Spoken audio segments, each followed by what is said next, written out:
Welcome once again to the 312 podcast. We are here today at Piedmont Energy with our guests, Patrick Stewart, Ted Goetcheus, and Justin Evans, here today to talk to you about process safety management and the work that HRP is doing here at Piedmont Energy. I'm going to have everybody go around the room and introduce themselves briefly so you know what their voices sound like. This is Patrick Stewart. I'm the President and CEO of Piedmont Energy Systems.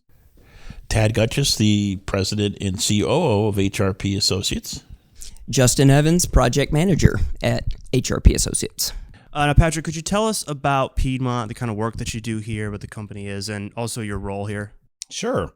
Piedmont Energy Systems is a full-service supplier of chemical and gas processing and bulk storage systems.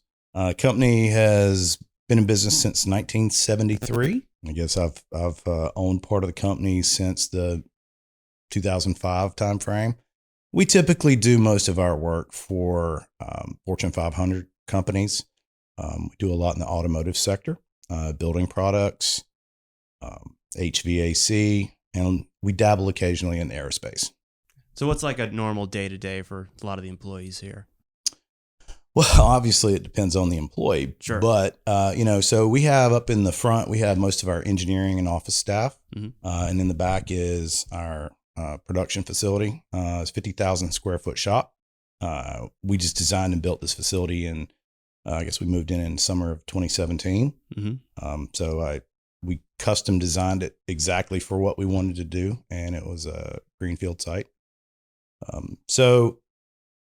We design and build mainly bulk storage and process systems. So a lot of that involves a large tank on a skid with process components such as pumps, heat exchanger, piping, valves, automation, and instrumentation up underneath it.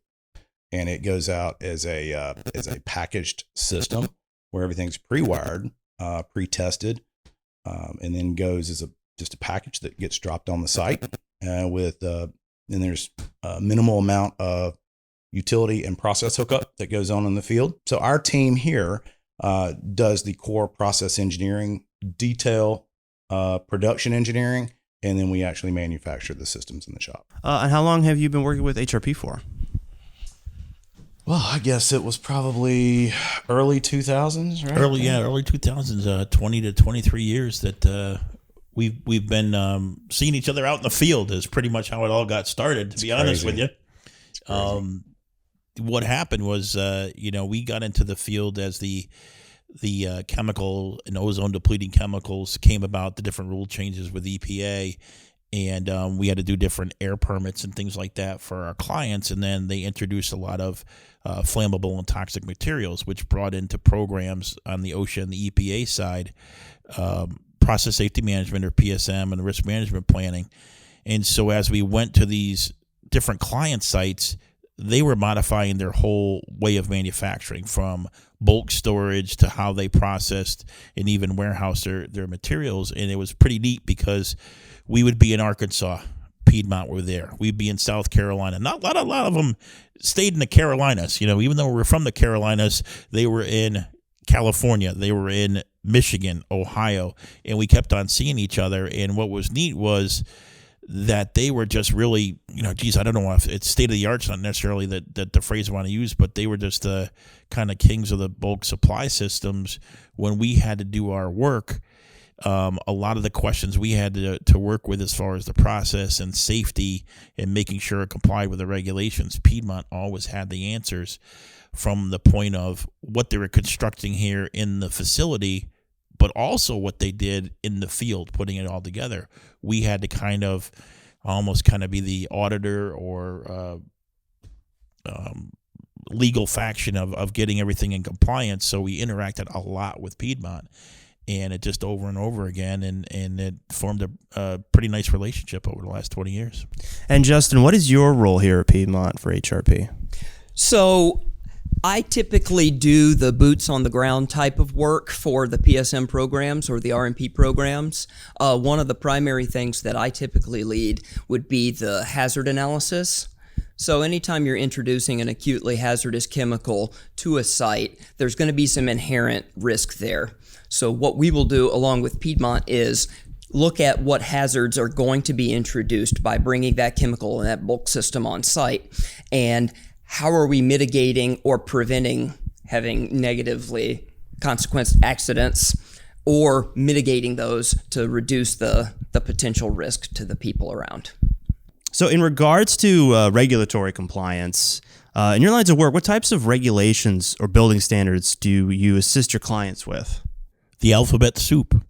The alphabet soup. Well, I'll let Patrick take the first shot on this one because he got the electrical codes and Right. I would say that, there are a handful of codes that we mostly design and adhere to. One of them is ASME, and that pretty much covers the piping and the bulk system tank design for the most part, for most applications that we do. The other, as far as it mainly pertains to this conversation in the segment of business that we tend to interact in, is NFPA, whether it's NFPA 30, which is the flammable liquids code, or NFPA 58, which is the flammable liquefied petroleum or liquefied gases code.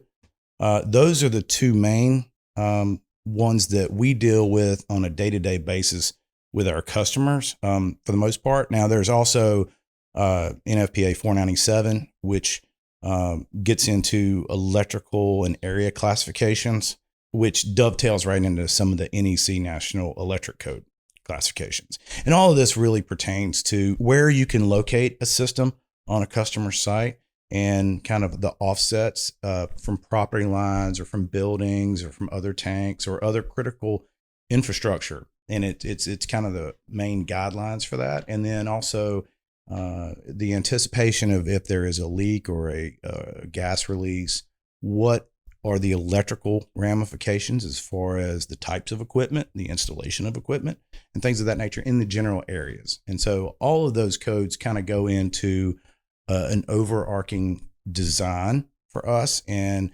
throughout the years, everything has become very streamlined in what we do and throughout the process hazard and safety analysis programs that we've been through with you guys and with others has really streamlined our designs. And we always laugh about how they're kind of like Gen 4, Gen 5 around here on our equipment, because we take all that knowledge. I mean, there's the core design, but then there's what you get out of a PSM. And we integrate that up front into our base designs.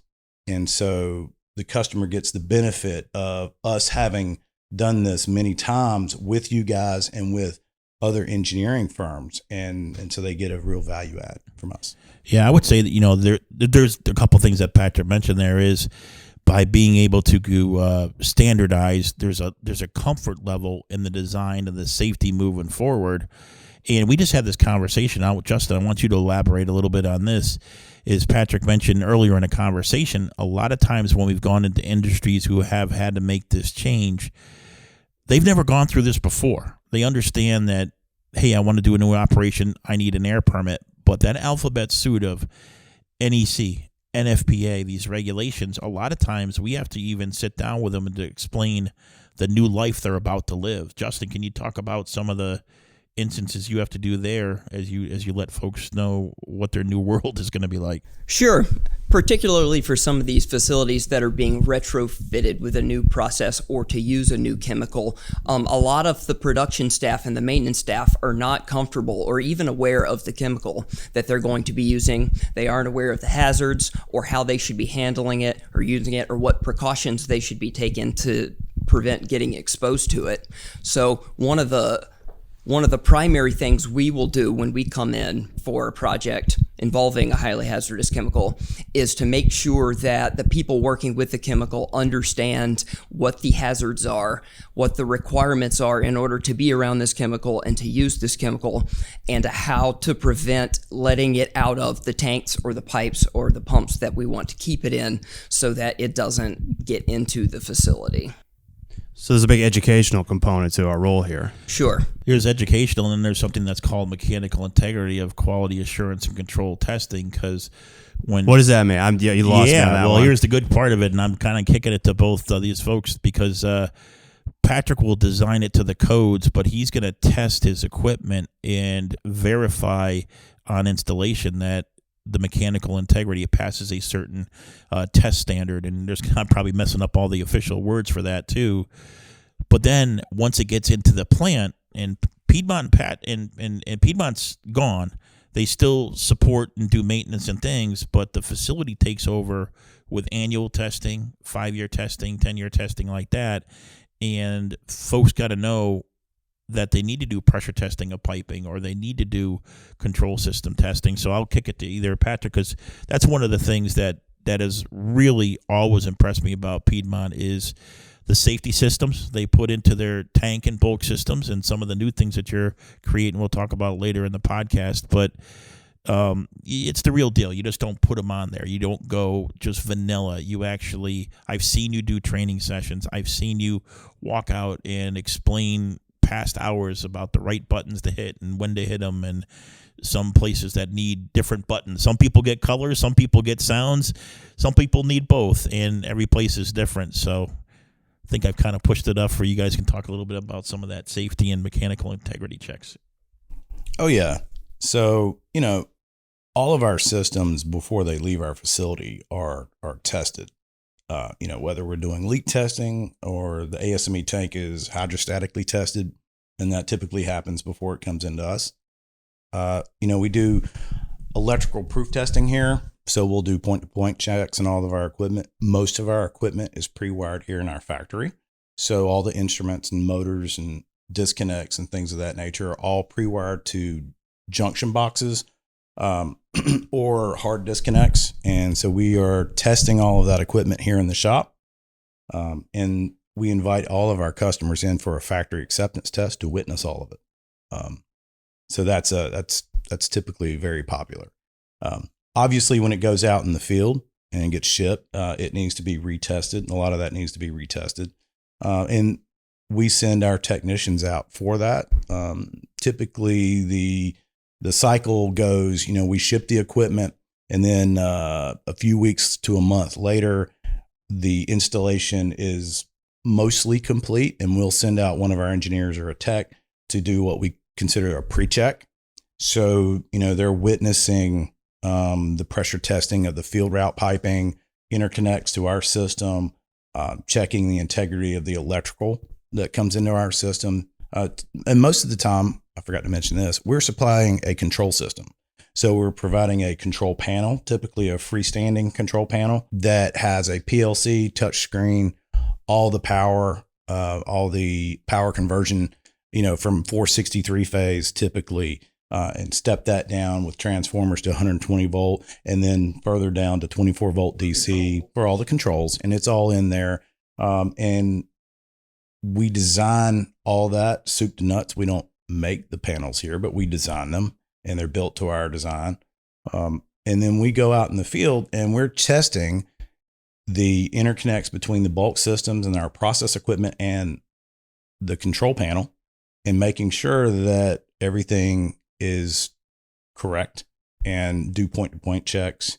And then we do all the programming of the PLCs and the touchscreen interface, and make that system have all the safety features that are needed and all the operability that's required, along with custom tailoring it to each specific customer's needs and wants as far as how it interfaces with their factory automation system at their facility and their network SCADA system.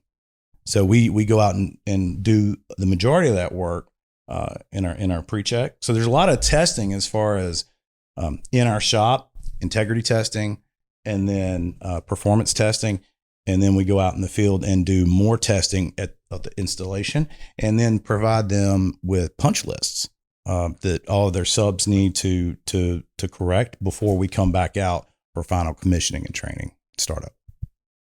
Do you see? I mean, that's the feel of a properly designed system, safe. I mean, that what Piedmont is putting, what their clients are putting in their tanks, is a chemical of concern. What Patrick just described really makes you feel like getting a great system that's safe, that's controlled, that's been checked, pre-checked, post-checked, And with the addition of this really nice facility is the client can come and see this as it's happening to do all that. What happens is I'll ask you, Justin, obviously with the mechanical integrity, when you take this and you go to one of our clients and part of their process safety management is mechanical integrity, but it's also training. There's detailed training and there's the general training we do. Taking what Patrick's portion he just talked about, it's got to go to certain people in the plant that they understand it. Talk about those two parts. Whereas Patrick and Piedmont typically are there for the startup and the initial training. After that, there's a bit of a gap between the facility and the process, whereas they may not know exactly what the routine requirements for inspection and testing may be. So Piedmont doesn't manufacture all of the equipment that goes into these systems. There are other manufacturers of the pumps and some of the other auxiliary components. So while they may provide the user manual, somebody has to put all of that into a nice, neat list so that the facility understands what the maintenance requirements are for some of these pieces of equipment, how frequently they need to be inspected or tested, or what other special requirements they may have periodically in order to operate safely. One thing I'll say too is it may seem odd for folks, but there are clients out there who sometimes they like to buy systems that are either basic or easy or cost effective. And there's other tank, and Patrick's got competitors. He's not the only one in the world that does this stuff. That someone will get a tank. They are usually not provided as-built drawings. Justin can't do his job to do compliance, or there's not details or manuals or guidelines or SOPs on how to operate the systems. And, Piedmont has done that time and time again. And I've told this, and I've said it to Patrick sometimes. We have actually run into each other on sites. We didn't know we were going to be there, although we knew there was going to be a hazard analysis event. And when I saw him walk in the room, I was just kind of like, okay, we have this side of it covered, because I just knew Piedmont was there. So, you used the phrase soup to nuts. You guys cover it soup to nuts, but I'm going to add on to that. You guys also set the table before the soup starts. You clean up after the nuts, and you ask if anybody needs coffee after. So, I mean, it really is the customer service. And, and I'm not really blowing smoke up here, because I've seen it for 23 years with not just Patrick, but the people that he's got there. There's a great group of engineers and fabricators, and folks know their roles. But it's very important that the client gets this. We're talking about a high level of safety and process efficiency. People need the product to work so they can make whatever they're making. Car parts, appliances, taxidermy products. A lot of people use, freons and all these chemicals that he puts through refrigerations. They need it to work, so it's an important part of their process. Yeah, what I'd say is, I mean, there are competitors out there to us. I mean, there's lots of people that design and build things. There's lots of fab shops that'll build stuff, but a fab shop doesn't really design anything. They just make things. You give them the design, and then they manufacture it. Exactly. And then there are engineering firms, which I think our personal, in the markets that we're in, the biggest competition for us isn't necessarily brand B. It's really a different style of getting the process done. The way that the industry typically goes is the end user, the owner, goes out to an engineering firm and hires a large engineering firm, or it could be a mid-size, to do a full set of design, prints, and bid package for the entire project, whatever the project is. And they create a lot of drawings and a lot of specs and create a lot of billable hours for themselves to send bid packages out on the street to every general contractor they can get to bid it. General contractors get it and they break it up, send it down to subcontractors for electrical, mechanical, civil, integration, everything else you can think of. And everybody gets their own overhead. Everybody gets their own profit margin. Everybody gets their own contingencies. And so the layers of cost continue to build as you rise through the hierarchy of the whole bid process. And then the customer winds up getting a bid from general contractors to a design. And what we see is at the end of the day, nobody really owns or takes responsibility for anything, because engineering firms, ideally, they would design a system that's safe and that works and is optimized. But engineering firms typically are not experts in anything. They're kind of really sort of jack of all trades, or they have enough jack of trades to cover every base for the most part. And so most of the engineering firms aren't going to have people that have a long history of doing the sort of products that we do and standing behind it for support, warranty, training, and optimization. And so that's really kind of what we run into the most, is the old school mentality of how to get a system done. So when we start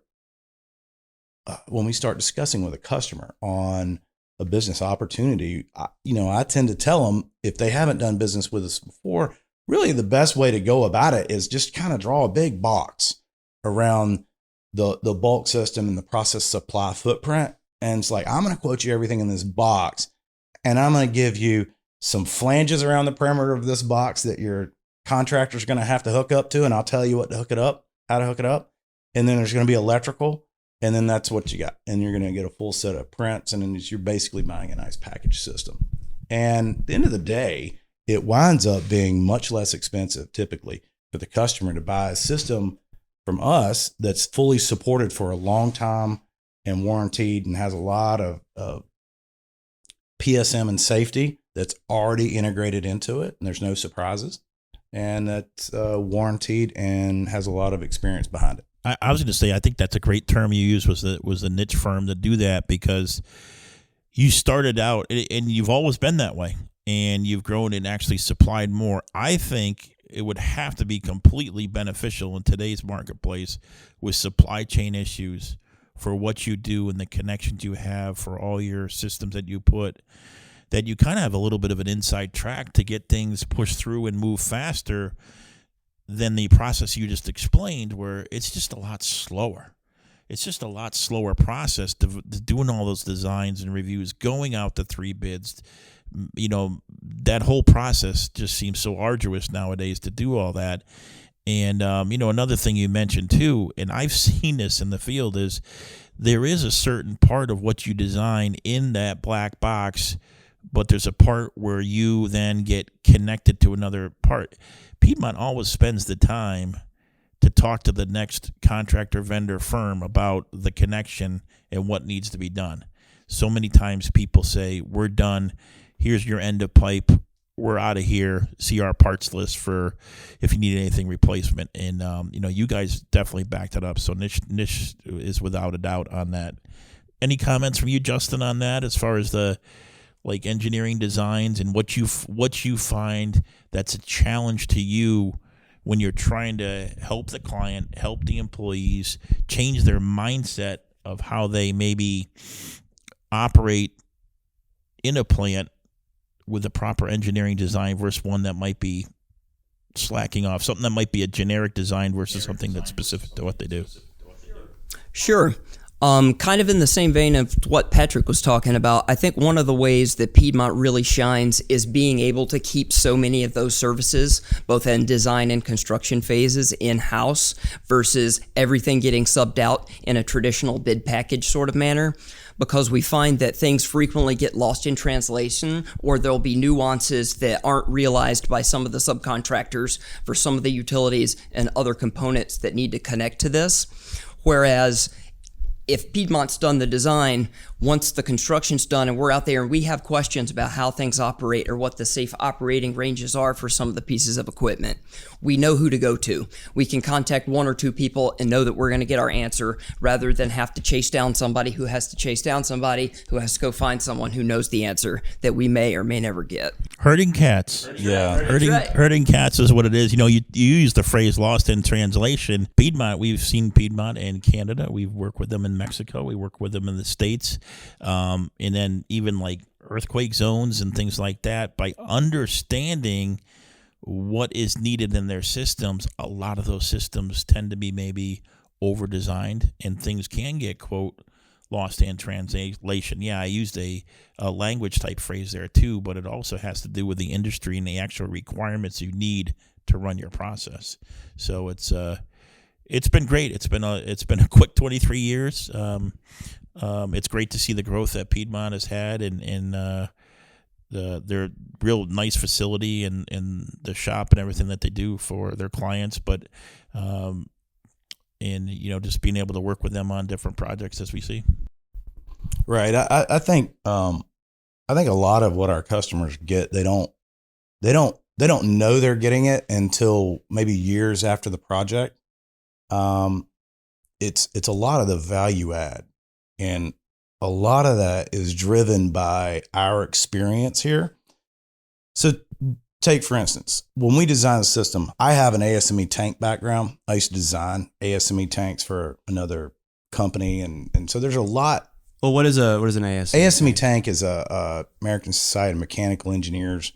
It's a code. That's a society that establishes the design codes for lots of different things. And in particular, what we're kind of concerned here is the boiler and pressure vessel code.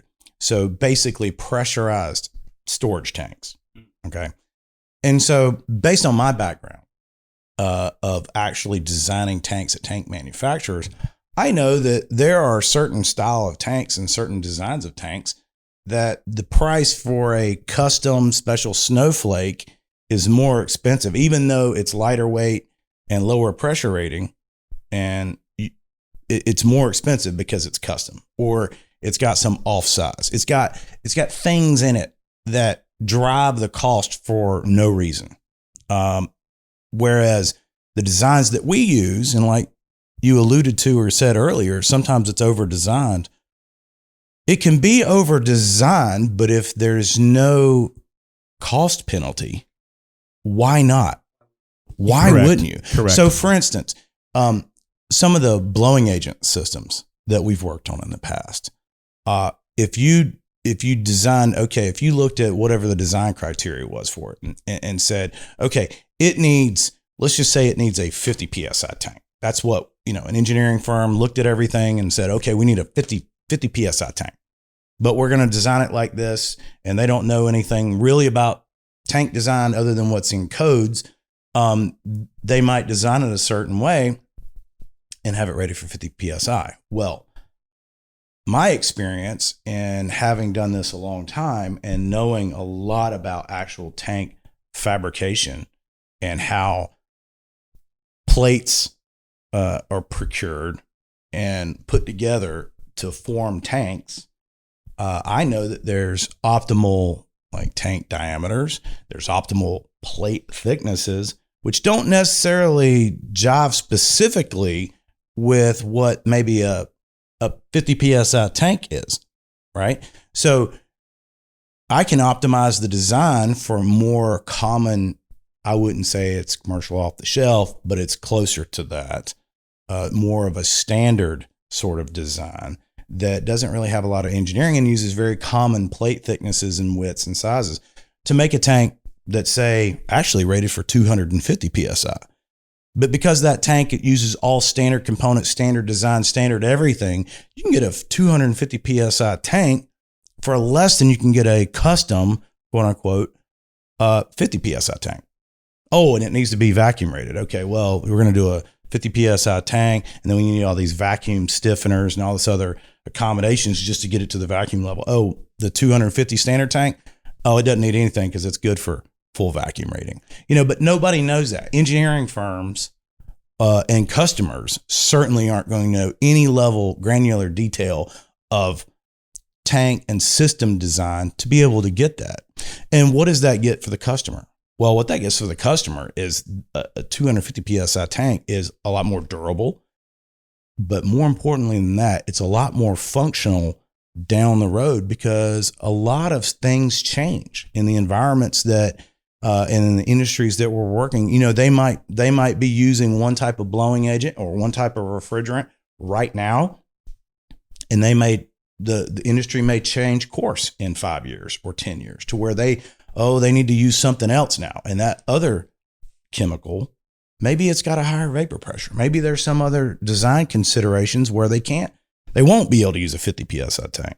Maybe they need a 100 PSI tank or a 200 PSI tank for the next one. But optimized on the front end, them having a 250, because actually it wound up being cheaper because people knew what they were doing on the front end, gives them a lot of long-term flexibility in the equipment that they're purchasing. That's very good points. I was thinking the exact same thing. I know HRP, we try to do the exact same thing that you talked about, is working with our clients to forecast the future of or their industry, because they might not even know themselves what their future chemicals or usages are going to be. And you're almost planning for their future 10 to 15 years down the road. You're actually being part of their forecasting business plan going forward. I'm sure you have gone to facilities and replaced tank systems or added on, where if they did it in the first place, they wouldn't have to go there. But, there's different reasons why folks do that too as well. And we get a lot of folks that say, hey, we have this tank. Can we keep it? Can we convert it? And it goes into that ASME rating, an additional mechanical integrity test, or refurbishing a tank, which you really don't want to do. A lot of times, we would go back and ask Patrick whether he's going to work on the project or not. Are they crazy? Can they even do this? Why would we even want to do this? What's the standard thing we can do to maybe refocus folks to do that? So that niche market, and knowing, it's really what HRP has done too as well. With our niche market of process safety management and understanding the flammable chemicals, as well as we do a lot of work in ammonia now with food storage and things like that. We really know their business and where they want to go.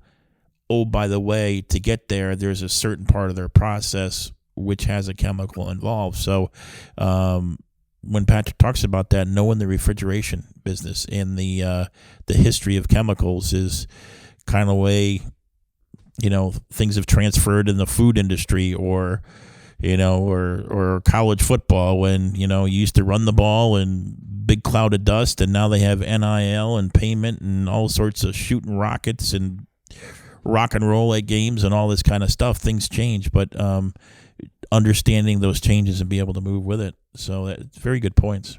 So Patrick, I had a question for you about maximum intended inventories for regulated chemicals. And maybe, Justin, you can talk about the percentages and things. What, 85%, 90%? What are some things that you deal with? And is there any preferred way on the safety side of what the maximum fill on a tank should be? Justin, you deal with that. Anything you want to add?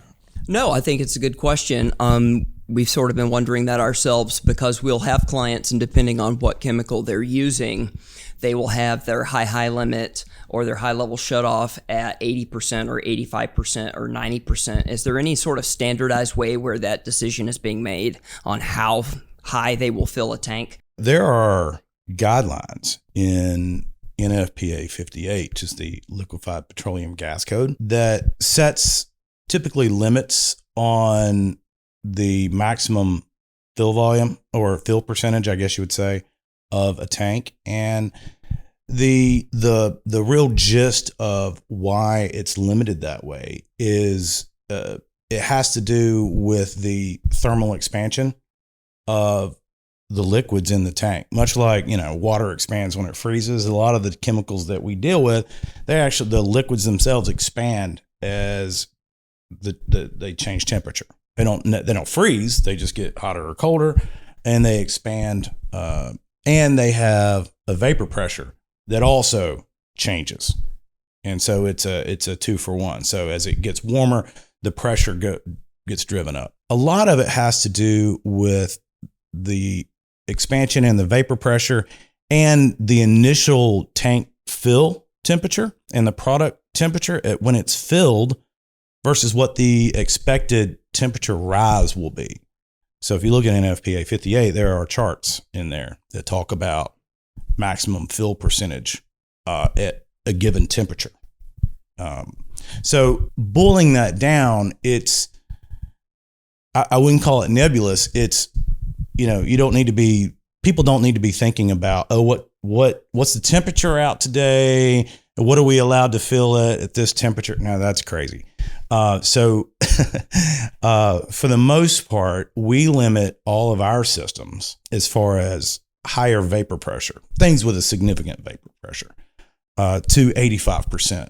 Now, lower vapor pressure, some solvents and things of that nature, you can go to 90 without much of an issue, because even if they do thermally expand, they're not really going up significantly in vapor pressure, like those pentane or something like that. Okay, when it's cold, it might be barely any vapor pressure over atmospheric, whereas if it's 95 degrees, maybe it's a PSI or two. It's nothing crazy. But conversely, we've got higher pressure refrigerants where they might fill in a winter day. Maybe it's 120 PSI. In the dead of summer, it might be 400, 350 PSI. Yeah. And there's a pretty significant thermal expansion of the liquid as well. So, it's us keeping everything kind of as a standard at 85%. Now, a lot of customers hate that. They're like, well, I'm artificially limiting how much I can store in the tank. And, it gets into people start complaining and whining about it. And it's like, okay, all you got to do is a little bit better job of inventory management. Yeah. Right. I knew the weather would cause variance. I didn't realize it was that high. Yeah, it is. I mean, and the thing is, what Patrick just said is he's actually taking some opinions or considerations on the unloading side away by doing some controls. And he's right. And I'll ask Justin about this is I've seen where someone has an order and they want to top off a tank, and either a delivery driver will not be able to empty the whole part of a tank, and he has a heel left in a tank. Now they got to empty the truck. They got to clean the truck. They got to do more work. And they said, well, let me just top off and fill off the rest of it. And they go above those numbers. And then what happens with some of the things that Patrick just talked about. So anything you want to add, Justin, on that? I saw you certainly showed in your face with some redness of previous situations, not client-specific, but what do you think about some of that stuff? No, we have had some clients with concerns in the past because they will get surcharged for chemical deliveries if the delivery driver can't make the entire delivery. But what they seem to fail to grasp is that these limitations on these tanks are there for a reason, and most of them are pretty well hardwired into the system to where you would have to have a pretty high level of administrative control in order to bypass some of it. And that's where the safety component of it comes in. We have to limit it to the volume that we do because of the headspace we need to maintain in the tank, because of the vapor pressure, because of the expansion of the liquid when we condense the chemical down to a liquid. Yeah, people will get mad when they have to sit on the side of the road for an extra hour to have their materials cool down to get it delivered. They want to find a shady place. We've talked to people. It's like, look, if you get a cold steak at the restaurant, you're just going to smirk and eat it, send it back, get it exactly how you want it. And it's kind of the same thing with the delivery for those reasons that Patrick talked about. It's not because we're just out there to make someone's day ruined. It's there's considerations on the operation side as well as the safety side. Well, at the end of the day, it really becomes it's inventory management. Inventory management. If you need to reorder when the tank is down to 20% level, don't reorder when it's at 25 or 30. Because you won't get it all in the tank, and it's pretty simple. And on almost all of our systems, I'd say all of our systems now, we have telemetry systems on them. So we have these tanks on load cells, or at the very minimum, we have a level transmitter in the tank. And so they're getting a signal on exactly what they've got. And if they can't put it all in the tank, it's not the tank's fault. It's not the safety engineering of the design's fault. It's really inventory management. Whoever's ordering product, or you know what? In their defense, it could also be the supplier's issue. If they decide exactly, that's if they decide, we want to send them a truck a couple days early. Well, you know what? That's on them. Yeah. Well, let me talk about a couple things that the morphing of the industry, and that's one of them. And I know you talked about some other new designs that you saw out in the field. I want you to expand on that. But inventory control has been very tough in the last 2 years. We've seen a lot of clients that have added extra tank storage because of supply shortage, or they're planning for their products to have one or two ways of getting the final product, so they're adding additional tank systems, sometimes 6 streams of chemicals to make the one product they get, depending on the supply availability. So Justin and Patrick asked to talk about what that means for our industry and the process safety management side, but also your side, and then we'll go into some of the new things that you've been creating, Patrick. Yeah. So I would say, I always tell customers that you can, we typically have standard sizes on bulk tanks because it makes the most sense. Because I don't like for the tanks to be custom. I like to try to put everybody in standard sort of envelopes with what they're looking at. Let's just say like a standardized sort of run-of-the-mill refrigerant tank might be a 6,500 gallon tank. That's like the smallest bulk tank. And that's predicated on, basically a 5,900 gallon usable capacity in it. And a typical tanker truck bringing in ballpark around 4,000 gallons over the road, 40,000 pounds, about roughly 4,000 gallons. Okay. So that gives them, about 1,900 gallons of capacity when they can take a full tanker truck load. But what I like to impress on them is the next size up is a 9,200 gallon tank. We go from 6,500 gallon to 92. That's almost 50% capacity increase. The cost of the system doesn't go up 50%. That might be on the installed price of the system, that might be a 5% add for 50% more capacity. I'm talking peanuts for way more flexibility. We use the term budget dust. That's a good one. It's a good phrase. Budget dust. That's a good one. I mean, the only time, in my opinion, that it really comes into where they shouldn't go a little bit bigger is if there's some sort of space considerations, because it's almost never a budget thing. But really, on the whole installed cost, it's almost never 10% to go up to the next size tank. But they get a lot more usability and a lot more flexibility by oversizing the tank a little bit. And I say the same thing about pumps. Sizing pumps for a lot of the applications that we do is not very cut and dry. There's a lot of variables that go into it. Because, typically our systems, well, without getting into too many details, there's designing for exactly the maximum instantaneous flow, but then there's designing for future expansion, and there's designing for flexibility. So, a lot of the products that we're doing are liquefied gases, and most of the liquefied gases have a lot of vapor pressure, or they have a lot of vapor pressure swings due to temperature from winter to summer. And so most of the pumps in these sort of applications have much different, they have a lot of difference in their performance summer to winter.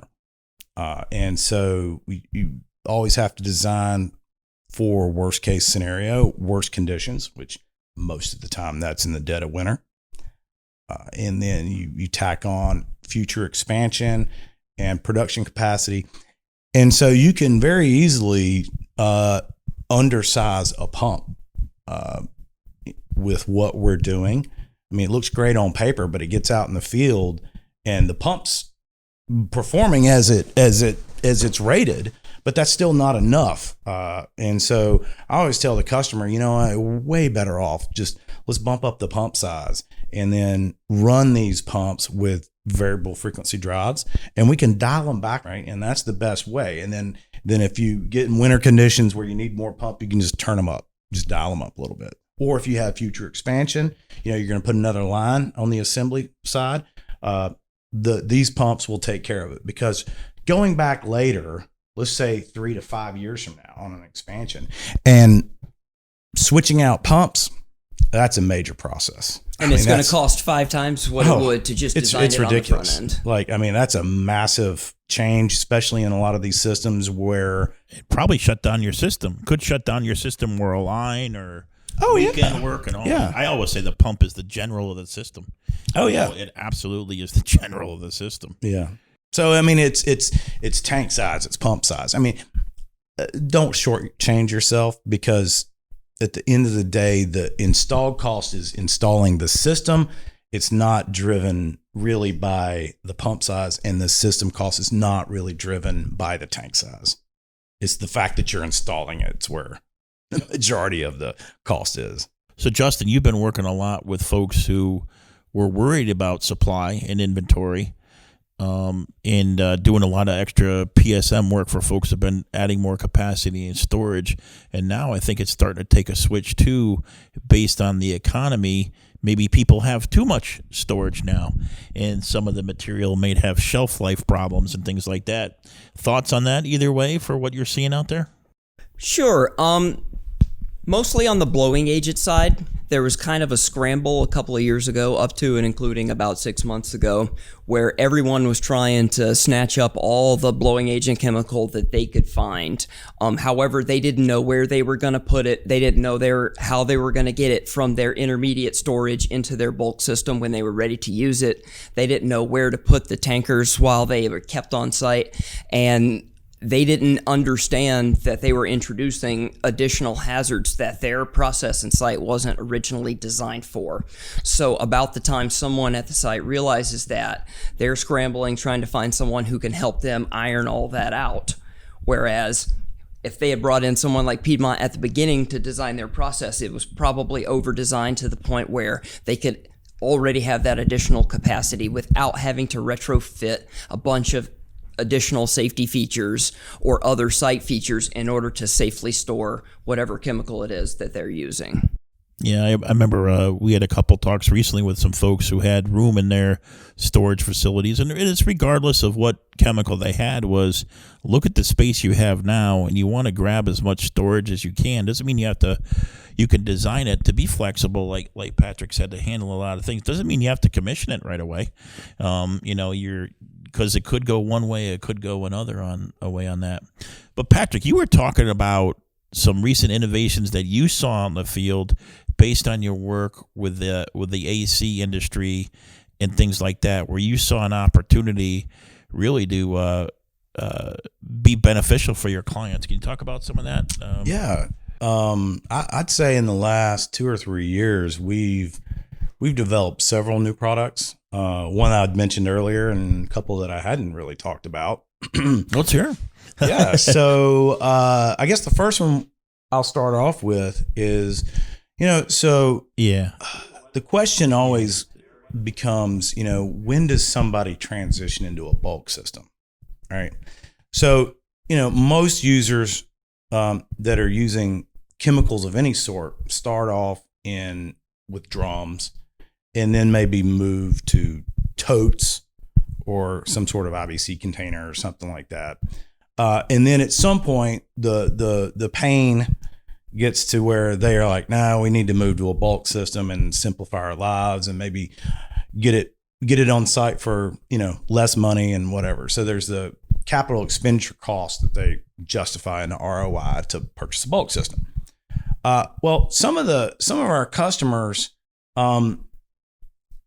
need some of the features of a bulk system, but can't justify a bulk system. Or what we've been seeing lately is they don't want enough material in the facility to trigger having like the OSHA. Yep, process safety management. They're 10,000 pound thresholds. Yeah, and so they want to stay below these threshold quantities, threshold points, yet still have something that isn't them moving a product out of a drum or a cylinder into. It's hard to maintain system stability out of a cylinder or a drum. It's a very manual process. There's nothing automated about it. It's guys wheeling stuff around with a forklift, and there's a lot of connecting and unconnecting as they're using. But they wanted something that was more like our bulk systems, and that had a lot of automation, had a lot of performance features, and would be really reliable. And so we've come up with two different products. One is what we call our micro bulk system.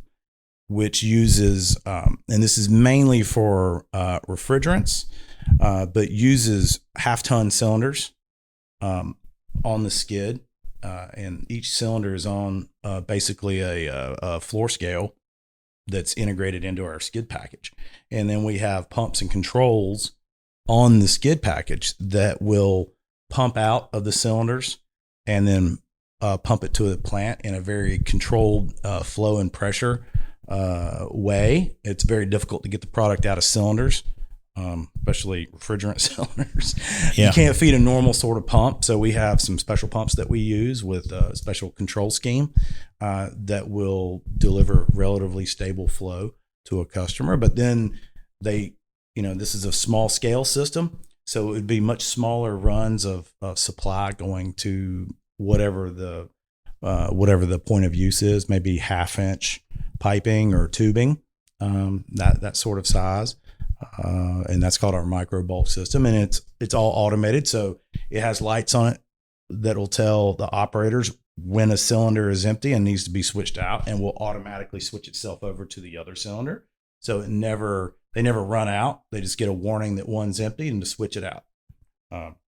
The second system is the next size up, which is the mini. So the micro is the smallest. The mini is the next size up. And it has roughly a 600-gallon ASME tank, vertical tank, built onto a skid package, and has a set of load cells, like a floor scale, where they could offload cylinders into it's basically a day tank that's right there on the skid. And then the day tank is connected to real bulk system pumps. They're smaller pumps, but they are full bulk system pumps that are mounted on the skid, and they have what you've normally seen, full process control, real control panel, touchscreen interface and everything. And that system works just like a miniaturized bulk system, but it can get a customer with the performance of a bulk system, but stays under the OSHA thresholds. And so those aren't for all customers. There are certain customers that we deal with that need the performance of a bulk system, but they can't justify a bulk system because, like, for instance, a lot of the chiller manufacturers, these large industrial chillers, they don't make chillers with just one refrigerant. They'll have a product line where they'll have a bunch of different sizes, and these are very large chillers, by the way. They'll have a bunch of different chiller sizes and designs, and they might use half a dozen different types of refrigerants in it, like that you can use. So they'll have a catalog, and this chiller with that refrigerant has this performance, or this other chiller with this other type of refrigerant has this sort of performance. And so they have to inventory all these types of refrigerants at their site, but there's probably one or two that they use a lot of, and then there's probably 2 to 4 that they don't use as often. But when they go to fill one of these chillers, they need real performance out of that system, but they don't have the justification to have an inventory on the site, all that product. And so the mini system kind of is more geared towards them. Yeah, that's a great fill. That was a great need. There was a gap there. And I like the fact that you using the terms micro and mini. It's basic, it's simple, but guess what? People come up with fancy names. People will know that direct, because there is a lot of instances where changing those canisters, changing those totes there's human factor put into it. Justin could talk about human factor errors all the time by where that's going. But I like that, because a lot of times what you say, they don't want to go under the threshold quantity of 10,000 pounds. They want to stay under it, so maybe they don't have to comply.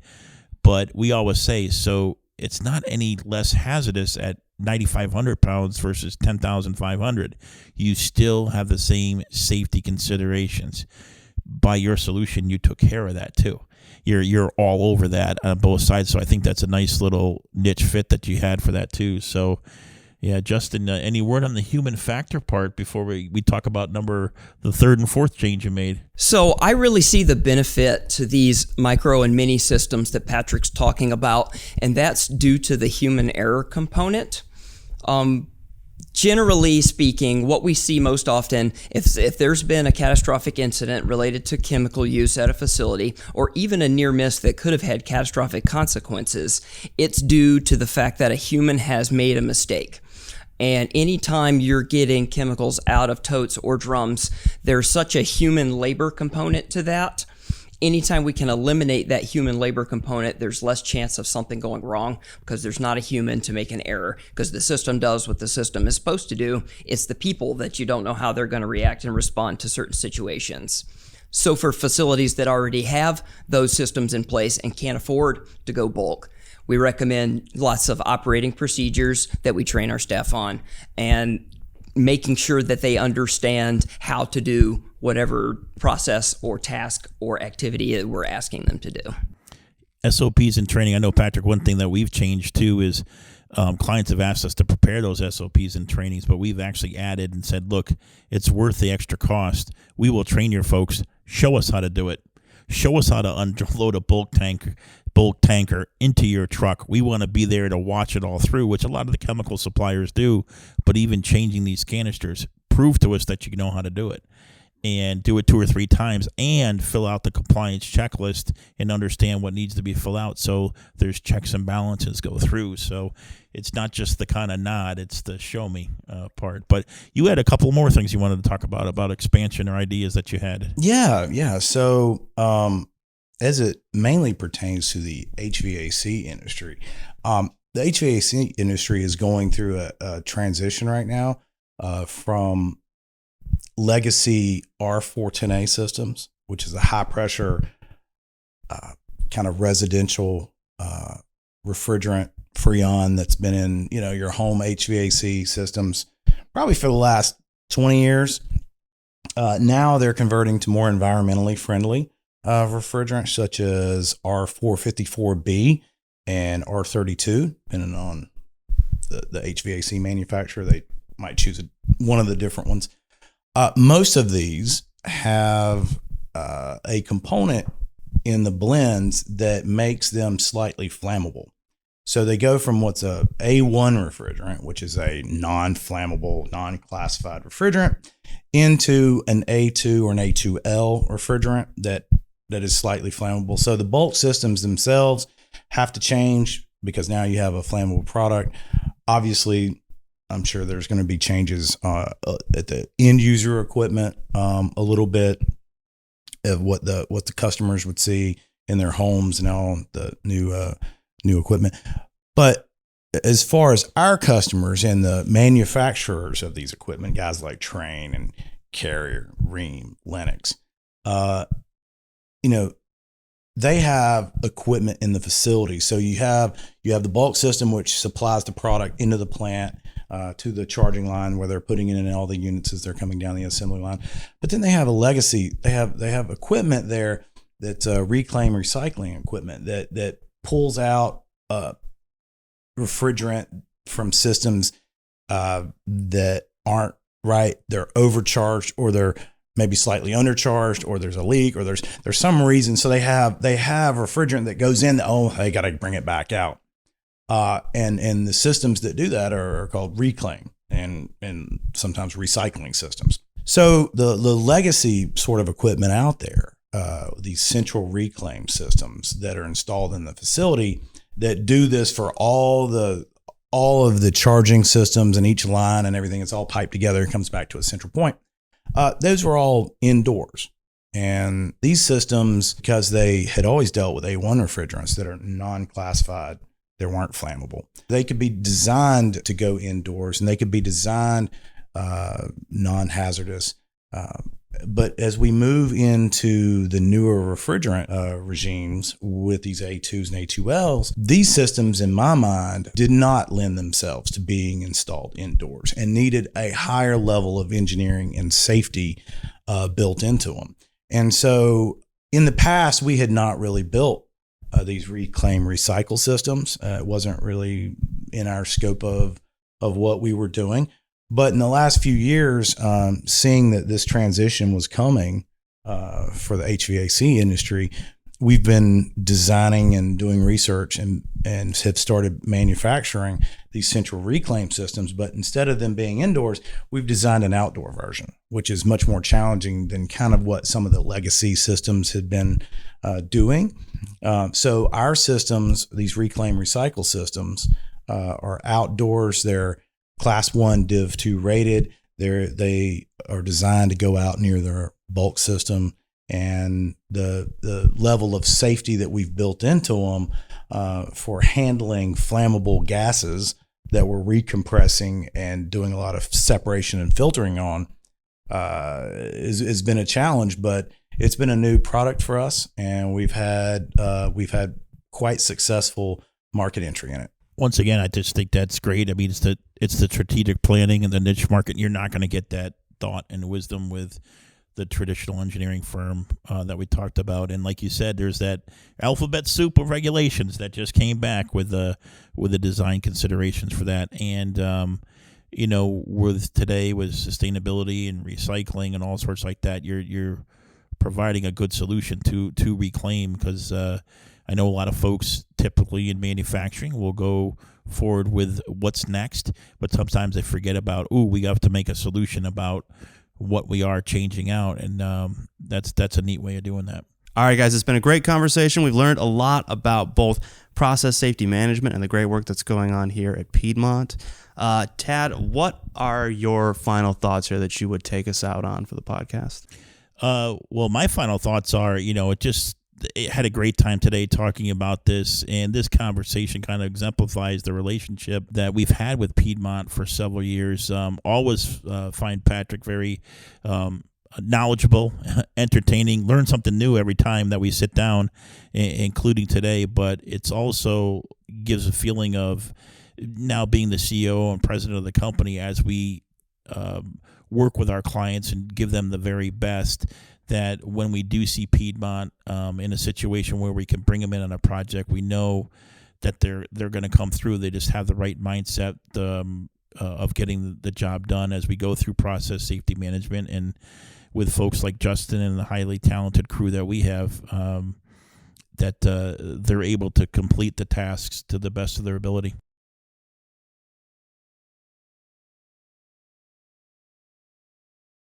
Yeah, I just wanted to say thanks for allowing me to be a part of this and part of this podcast. I always appreciate seeing you guys and interacting with HRP and you, Tad, and the rest of your crew.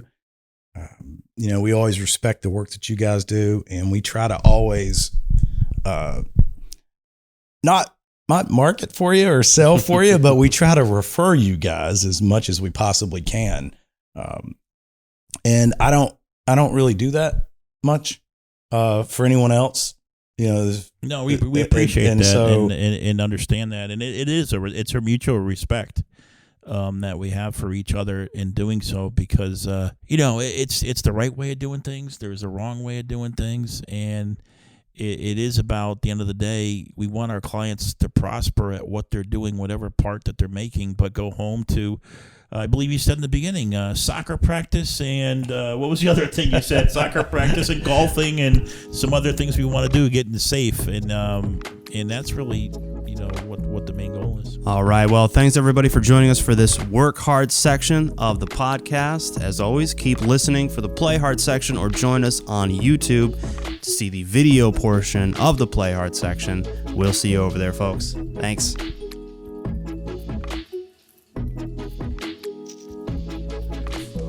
Right here real quick. Hey, everybody. Welcome to the Play Hard section of the podcast. We're here at Piedmont Energy with the same crew as you heard in the Work Hard section. If you haven't listened to that yet, make sure you do. Otherwise, stick with us for this video section of Play Hard. And to lead us off, Tad, why don't you jump in here and tell us a little bit about what we are going to be talking about today in the Play Hard section. Well, what are some of the ideas that you had? Yeah, no, geez, play hard. It's fall. It's ungodly beautiful weather here in the South. And with that, you got to start off with college football. College football is out mid-season now. The believers are the believers and the pretenders that are out there. So nice to see Jimbo Fisher go down again with Texas A&M, even though Carolina beat him. We don't like to do that, but Patrick is a Clemson alum, so he can talk about the direct Clemson. I am an adopted Clemson fan, season ticket holders for 29 years, and Justin's school has a football team, I think. At one time, they were national champions. Justin is a Georgia Tech guy, but college football is here. It's we both went to the game this weekend, Syracuse. Patrick, anything to say about the team this year? Clemson, what do you think? They're going to hold up? I think they're ranked a touch too high, but... Yeah, I think all that will sort itself out eventually. I think that I think they've overcome most of the regular season hurdles so far. The strong challenges. I mean, I knew that. I think we all knew that Wake, State, and Syracuse were going to be 3 tough games. Better, you know, and also Florida State. I know we've got at Notre Dame in, I think, a couple weeks. That ought to be a tough game, even though Notre Dame is not doing as well this year as I think everybody thought maybe they would. I don't know. And then South Carolina is looking pretty strong. I mean, they just beat Texas A&M, like you said, over the weekend. So I think they're 4-2 or 5-2. 5-2. I think they're 5-2. I think they're ranked now. So they're ranked. You know, that could be a hopefully, you know, if they hold form, that'll be a really good end of the season game. Yeah, I think it's kind of interesting that I really thought that this was going to be a year where the NIL money was going to take over and it was going to really separate a bunch of schools. It seems to be the ones that had the richest money or money pockets to get some are actually kind of fallen by the wayside or not as strong as they have been. Texas is having a good year, but I like the fact that schools are becoming relevant again. It's great to see Tennessee come back. It's important for them with football. Obviously, Carolina coming back. It's nice to see them come. UCLA is having a good year. Some of those schools that just had run on some bad times are starting to win some games. And then, you know, you see folks like App State handing it to some people. It's pretty cool. It's just awesome. You know what I heard? You know, I'll tell you what. You know, the transfer portal. Yes. I was for it, but I was also against it. I mean, I was up for players having the choice to do what they wanted to do, but I was also like, okay, this is going to be a complete train wreck. But I'll tell you what, I heard of this on the radio last week, and I agree with it 100%. I feel like the transfer portal thing has done a really good job of evening the playing field. And this only been, like 2 years, a year or two? Only a couple of years. And I feel like, you know, so many of the big teams, like the top 5 teams, maybe, like hoarded all this talent. Mm-hmm. Like they just hoarded all of it. And now I feel like a lot of these top flight players, you know, they get in and they're not starting and they don't like their prospects. They're going to other teams, and you can say that's a good thing or a bad thing, but I think overall it's pretty good because it's allowed a lot of teams to get big infusions of talent players. And so it's kind of like it's allowed a much more even distribution of high level talent out to, instead of like maybe the top 5 or 6 teams, now it's spread out maybe to more like the top 20 teams. And it's made for much more competitive games by and large. And more interesting games to watch. Yeah, Mississippi State, but Syracuse was really, it turns out, a quarterback away of being a good team. And that they got the kid from Mississippi State, which, you know, I think you're right. It is giving people a shot. And a lot of folks are going to HBCUs too, and they're a lot stronger than they used to be. Yeah, I mean, look at Tennessee. You know, they just took down Alabama weekend before last. Their quarterback, who's like, you know, Hendon Hooker, he came from Virginia Tech. That's right. Yeah, and he's the real deal. He's a phenomenal athlete. So yeah, college football. But I tell you, so that next week's an off week for Clemson, so they can get healthy before they go to Notre Dame. So good time, obviously planned that way. There's let's just don't kid you wrong. That was done for a reason. But you know, another good thing this time. What are you going camping next weekend? I actually went camping this past Camping weekend. this weekend. I know you, yeah. Patrick, you're a hunter. Yeah. What's deer season opened? Yeah, deer season is open. You know, the funny thing Or are is, you a bird guy? You a bird guy or a deer guy? I see a turkey laying up there on the wall. Oh, you kidding me? I've been looking at that thing the whole time going, I know what I'm having for lunch. Who's got the turkey club around here? you know, I used to do all of it. You know, back before I had kids, and you know, when my kids were pretty small, I was big into it. And the last few years, I really haven't done much hunting, but I was a big bow hunter. Oh, so I didn't know that. Heavy into archery. So the elk you see right there, I got him with a bow, and the deer that's not hung up, that's over in the corner, I got him with a bow. So where did you get the elk? Colorado. I was going to say, but that's from what I heard, that's skillful and that's a lot of work. It was a lot of work. Like to get there, to get the elk, to track it and go about, right? Yeah, that was crazy. That was one of my bucket list things, and it only took me 8 years to find one dumb enough to let me shoot it. Well, that's what I hear. But I heard it's extremely difficult to track an elk to get the opportunity to shot. And even the best of hunters could go on a 3-4 day weekend and they just come home. With nothing. Yeah, so we used to go for a full week, my buddy and I, and you know, it's an adventure because it was 26, 27 straight hours out there. Whereabouts in Colorado did you? We used to go kind of near Durango, Okay. and then the last 4 years that we went to a place near Creed, Rio Grande Reservoir area. Gotcha. First time I ever had elk was Steamboat Springs. Elk is easily my favorite game meat. Oh, it's fantastic. It's phenomenal. It's great. Yeah, it's phenomenal. It's great. But yeah, you know, you go out there and if you don't live out there, it's hard to know where they're going to be because you can't do any like pre-scouting or anything. Yeah. It's like you just show up and then go hunt them. And it's not like, okay, you've got like a back 40. It doesn't take you long to mess around on a back 40 for like a deer. But this thing, I mean, this is thousands and thousands and thousands of acres, and it's all in the mountains. So, you know. All hard traversing land. Oh, yeah. And so it's, you know, you can take logging roads, you can hike up some logging roads, but they're not on the logging roads. Or you can just bust it up the mountain, which is typically what you have to do. And there's, you know, hours upon hours of hiking just to try to cut trails where you think there might be some. And then, you know, there's definite technique, and they sort of are patternable in a way. So it took me years to, with my guys, to figure out like what you had to do when and what not to do. You know, you got to make all those errors. On your bucket list, you got like a bighorn sheep or anything on that? I saw those. Those are, of course, this is me watching shows on TV. Yeah. I got like zero experience, and here I am. If my wife saw this, she'd be laughing at you. It was like, okay, tough guy.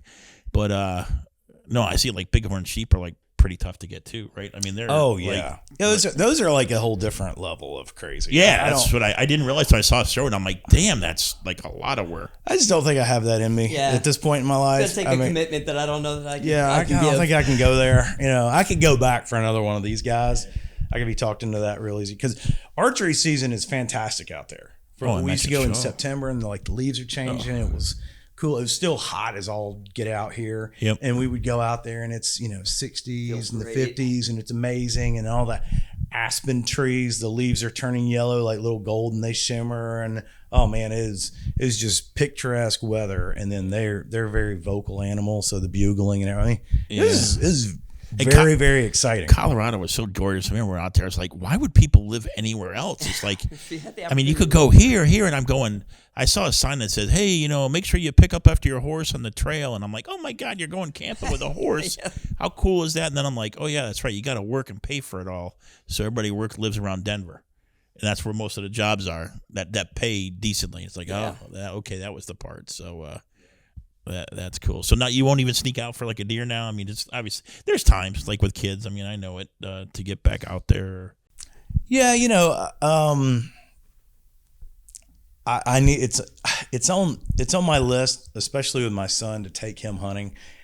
And I'll be darned if it just seems like every weekend every spare weekend, every moment is planned. My son, he plays competitive club soccer. He's on a couple of teams, so it's just constant, just every weekend. Practice 5 days a week. After work, I rush home, grab him, and this hour and a half practice. And oh wow! so it's Did you play growing up soccer? No, I hated soccer. I know you were probably typical of most of us. Our kid does something completely different. Oh yeah, no, I was a baseball player. Yeah, growing up, right. and so I 3 baseball guys here. Yeah. Hey, that's rare in the South. To me, it is that you never see baseball. It's either all straight up football or wrestling, and then they usually put the football and wrestling or football guy in the basketball team, which you can easily tell. The most uncoordinated thug out there with 5 personal fouls in 1 quarter. But baseball guys. What did you play? What position? third base. Third. So we almost got you. You were second or short. I was shortstop. So I pitched and played first. So we just need a couple more. We got a little infield. Got ourselves at least a little infield here. Yeah. Yeah. I didn't want my son to play baseball. You know what?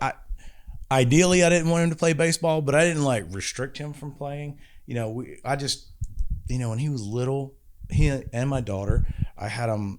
They had the YMCA, and they had all the intro little things. You take them out there, and they kind of flop around doing that, and the other. He really gravitated to soccer for whatever reason. And I think soccer today is definitely better for a kid than baseball. The way it's just transformed. It almost seems like some of the baseball programs now are too much for what they're doing. So you must have been a Braves fan then, growing up. Oh, I actually didn't watch much baseball. Really? I played baseball and loved playing baseball, but I watched football. All right. Religiously. All right. I was the 10-year-old kid that would go in the bedroom by himself and watch Monday Night Football. My dad, nobody else watched it, but I was in there. What was your hometown? Where'd you grow up?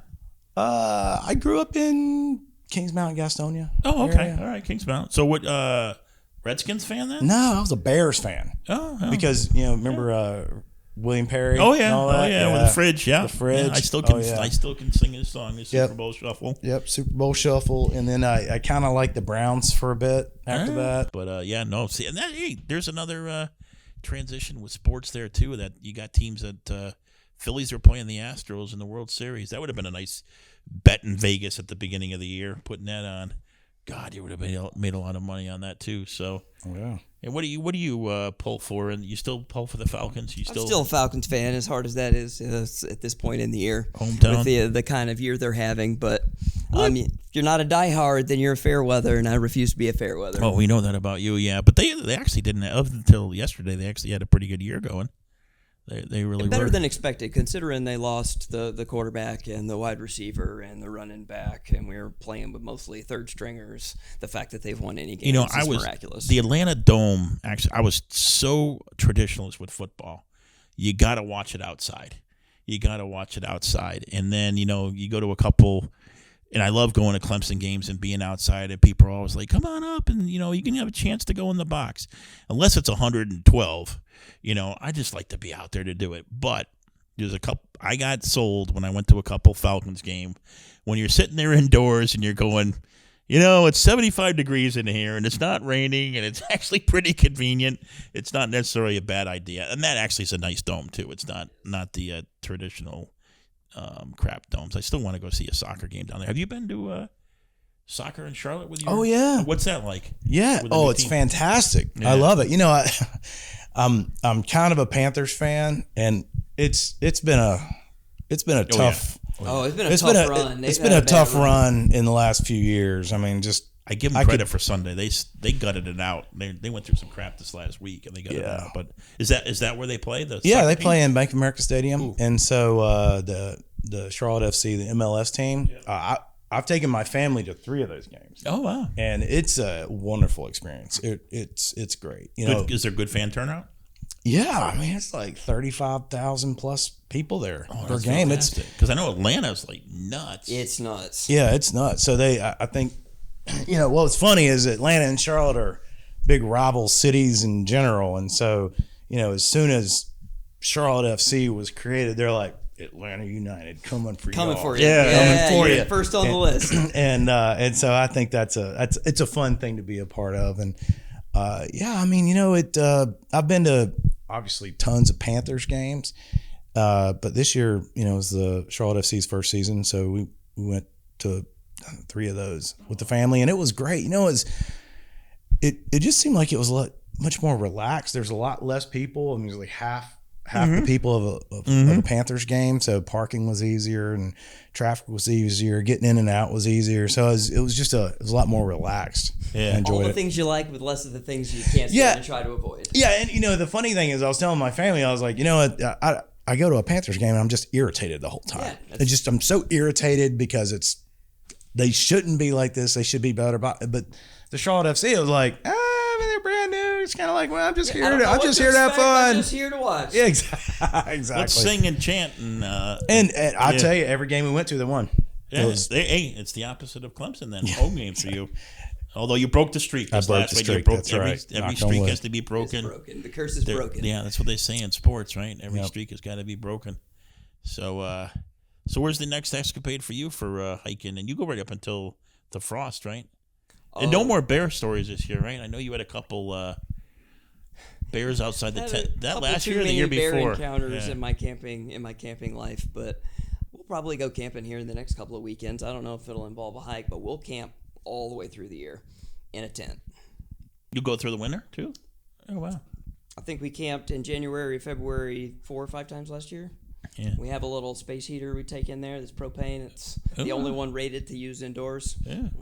A little air mattress. And my uncle swears by it. He used to do winter camping all the time in the Adirondacks, and he said he just, as long as you got the proper gear, you can do it all the time. And he loved doing it. He goes, oh, you hear the coyotes and the wolves and stuff all outside, and as long as you have the right gear to do it, winter camping's great. So. And the bears are hibernating, so you don't have any bear encounters. Yeah.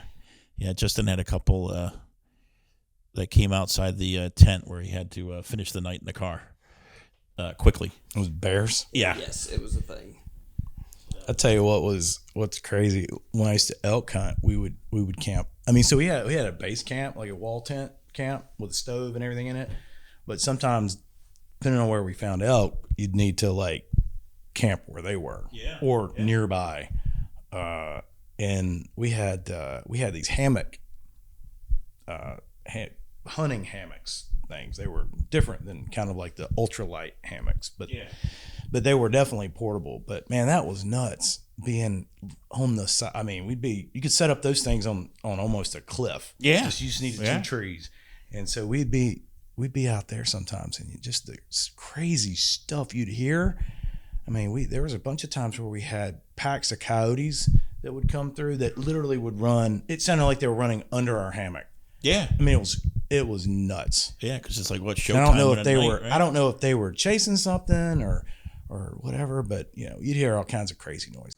I say, of course, you're experienced too, where you're gonna kind of know the sounds or the tracks of who's chasing who and stuff like that. So you kind of know what's out there and you're hearing it. To do all that, I walked out of the house the other day and it's beautiful. I was like, I just took a breath of fresh air, and I looked to the left and I see my neighbor out there. Garage door goes up, their cat goes running out. I looked to the right, there was a red-tailed hawk about 15 yards away, just going after a huge cottontail. But I was sitting there, and it really was. I just walked out, looked left, and I looked right, and I went, "Oh my God!" Scared the crap out of the hawk. Where he took off, couldn't really grab the rabbit enough to secure it. He dropped it halfway, and I was just like, "Oh my Jesus!" And we see them all the time because where we live, there's a little wetland area and stuff like that. And my wife said, "Oh yeah, they came back, and there's 2 or 3 of them on the neighbor's stoop and all that." And she goes, "Oh, the wingspans are unbelievable." But I mean, I love that. So I could just watch that all day long. It's it's like don't tell this to my neighbor, but I kind of like. Was it Charles Darwin, Natural of Origin, where he has a koi pond, and I watch the heron come down and nail his fish, and I'll just grab a sweet tea and said, "Hey, let the show begin." This is exactly cool, but I'm all for it. I'm all for it. So, funny. But let's see. It's funny you said that the noises. It reminded me of a time that my buddy lived in D.C. and I went to go to see him, and he was living in this. He lived outside in D.C. and he was in an apartment complex, which I didn't know was next to the National Zoo. and he also didn't have air conditioning, so we slept with the windows open. And at 2 a.m., it's kind of after having a couple cocktails when you wake up to the sound of elephants and giraffes at full, like, bugle or horn, whatever. And it's like, what the hell is freaking that? It's like, oh, yeah, Washington National Zoo is, like, right over there. All the animals do this all night long. And it's like, oh, my God. Thought I was going to die. It's like, Yeah. you tell me that, so... But Speaking of cocktails, what are you guys drinking these days? Whatever I can find. I've actually become more of a bourbon guy. I'm more of a bourbon guy. Learning more about it. We got a bunch of folks that are into bourbon in our company. I do quite a bit of beer brewing as well. Oh, you do? That's right. You still do, right? Yeah, I've got a keezer at home that holds 3 corny kegs, so 3 5-gallon kegs. So we usually make 5-gallon batches, but mostly IPAs. Some brown ales, depends on the season. We make some spiced ales occasionally, but we're really IPA centric. Oh, I'm very fond of brown ale. I've got one right now. That's kind of where I was going with that.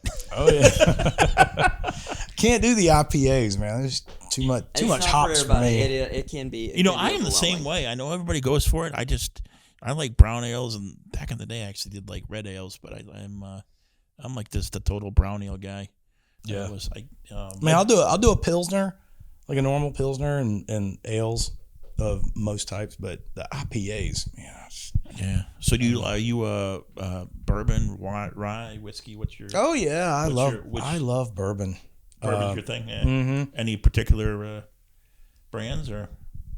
Oh man, we've got like a collection over there that we go through, but I don't know. I think my favorites I can't ever seem to really find, but I pretty much love them all. Yeah, really I do. Yeah. I mean, I like a good old fashioned occasionally. Yeah, sure. I like that with a really good rye. Yeah. But as far as just on the rocks, I prefer like a wheated bourbon. I mean, I think one of my favorites is Basil Hayden. It's just a good daily drinker sort of thing. And the Basil Hayden dark rye, it's got a little bit of port in it, which I don't know why, but it's so good. It's very tasty. But there's lots of them. We try to go through a bunch in our collection here. And I say here at work, yes, we do drink here at Piedmont Energy Systems. I'll call it happy hour. Yes. We do nice as well. order. We do like our microbrews and our bourbons too. But we're totally responsible about it. Yeah. Well, we just gave I know for our Clays for Cancer event, we had a special whiskey blend that was done out of Louisville, and I don't know really the specifics of it, but you can see some of our other podcasts on that and find out what it was. But there's a place that actually will do a blend of 3 of the top whiskeys, and they'll make a specific mix for you. And we had that as our giveaway raffle prize, and there was 3 bottles of that, and it was pretty good stuff too. So that was kind of neat. You know what I was thinking about doing is myself and like 3 or 4 of my buddies that own businesses as well. We were thinking about going in and buying a barrel, like doing a tasting and buying a barrel from like Makers or one of the Woodford, I think, has a program, and they all have programs, but there's a really good bourbon store near me that like they're almost not even really a liquor store. They're a bourbon store. Bourbon. Yeah. And they are like hardcore, and they get barrels all the time for themselves, but they will basically kind of coordinate a special barrel. And so I was thinking about doing that and getting a whole barrel, and then we definitely would be into that. Repackaged. Yeah. Basically, it's got the normal, like say if it was Makers or Woodford, it would be a normal Makers or Woodford bottle, and it would have a special label put on it. Yeah, that's what we did. We kind of did the same type of thing. I'm actually was a Makers fan, and then although we did a golf event where you were raising money for charity and you had to play blackjack on the 2nd or 3rd hole from the day, and if you beat the dealer, you got a shot of Woodford. It actually really was right 9:00 in the morning, but it actually kind of set the tone for the day.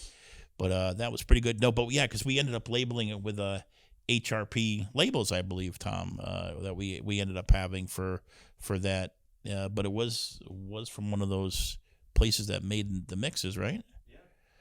And Tom Darby is our resident bourbon expertise.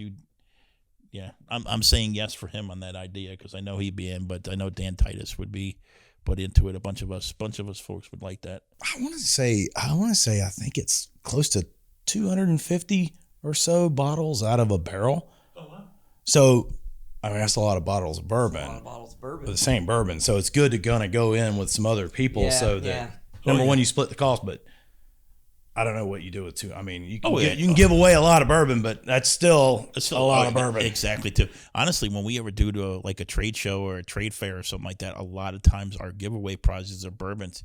Let me tell you the number of people that come to your booth to talk to you.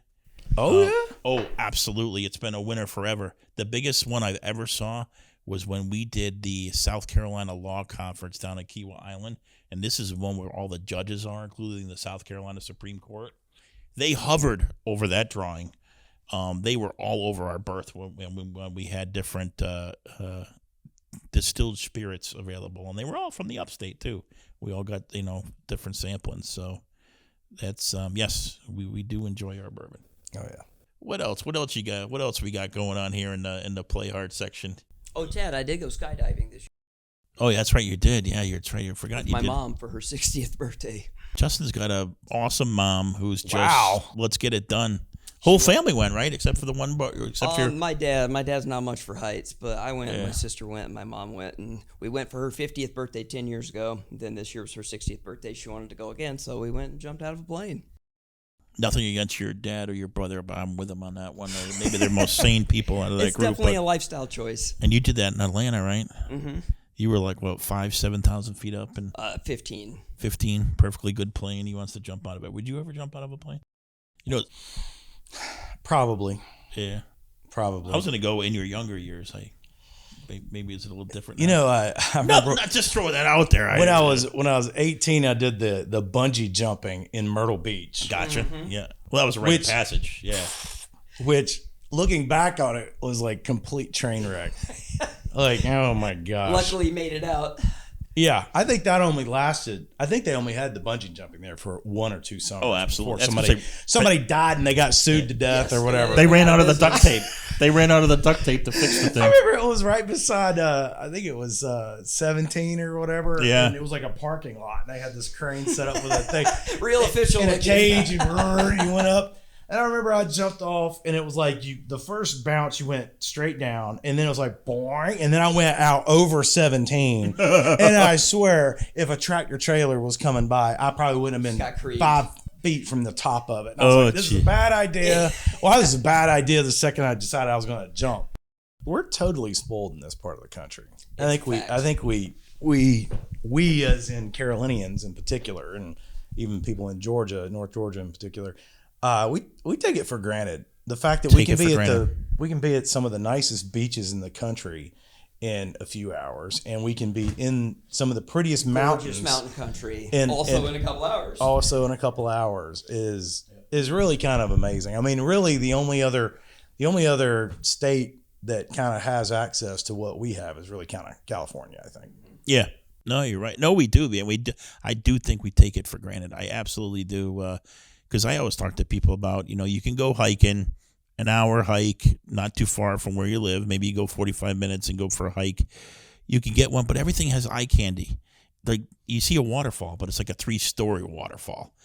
And then you can go hiking too if you want to, backpack and have a bear chase you. You got that too if you want it. So there's different levels, and then there's the lakes we know about and the lakes we don't know about that are smaller.